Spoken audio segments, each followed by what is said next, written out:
What's up, everybody? It's Draymond Green. Make sure you subscribe to the Volumes YouTube channel below so you don't miss any more of this great content going forward.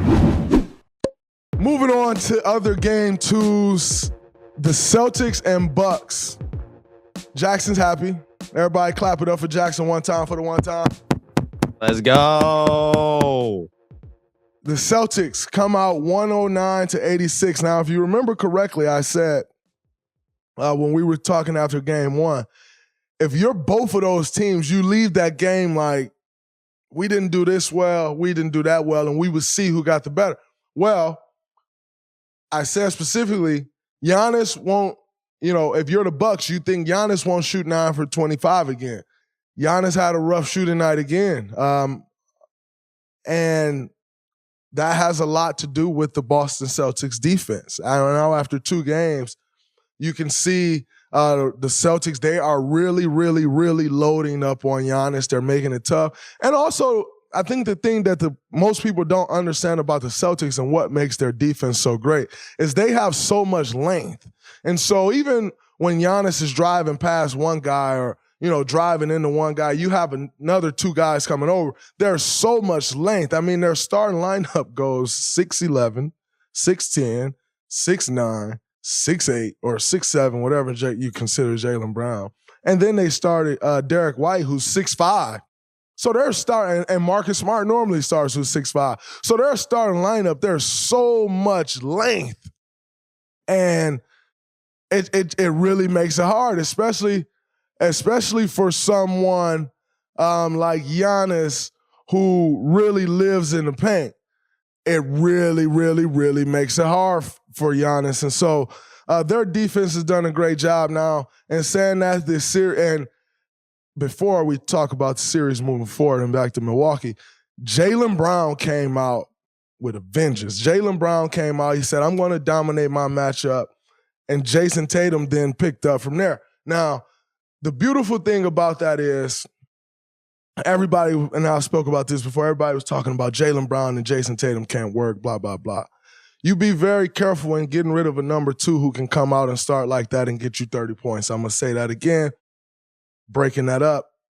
It's good to see those young guys working, but Jaylen Brown, I mean, the way he came out and started that game, 17 points in the first quarter, it was beautiful. He put his stamp on the game, and Boston rolled from there. Now with the series moving back to Milwaukee, you have Boston.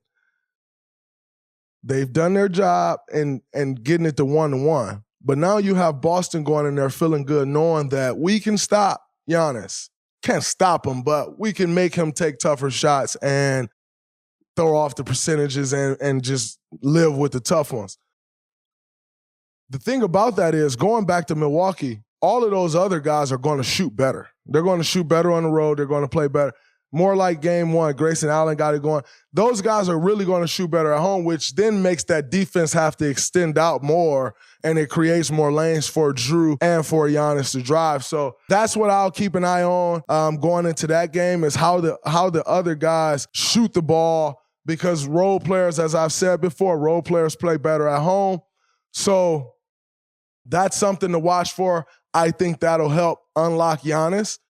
But that is definitely something to watch for. The Miami Heat goes up 2-0 on Philly. I'm not going to spend much time here. If Joel comes back, we'll talk about this series. Joel don't come back, that one's over.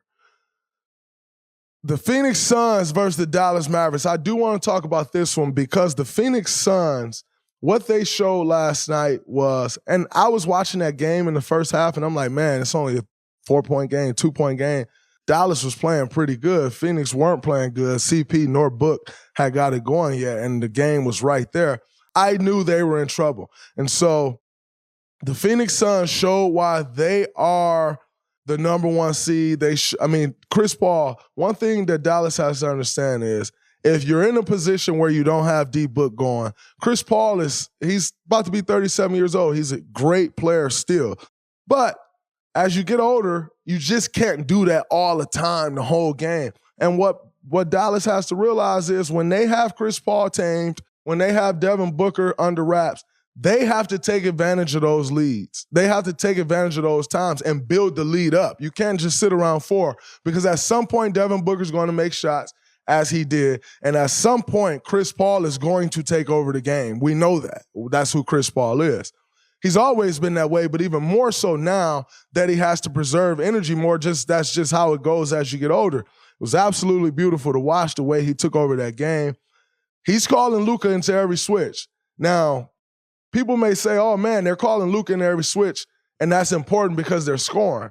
No, why that's also important because it's not allowing Luka to rest on that end, and he carries such a heavy load on the offensive end and a heavy burden that